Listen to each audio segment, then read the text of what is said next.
What is the ruling of al-i'tikaf? The ruling of al-i'tikaf is sunnah lil-rijali wal-nisa. It's a sunnah for the men and the women. وَهَذَا بِاتِّفَاقِ الْأَئِمَّةِ الْأَرْبَعَةِ. This is a consensus amongst the four imams.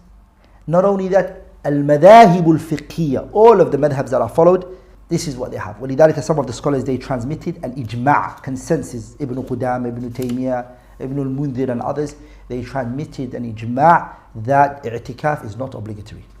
That it's not obligatory. It's a recommended act.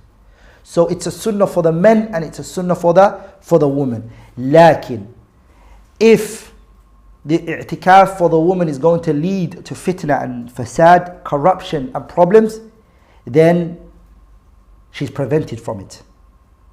She's prevented from doing al-i'tikaf if there's a fear of fitna or there is no clear segregation between the men and the women.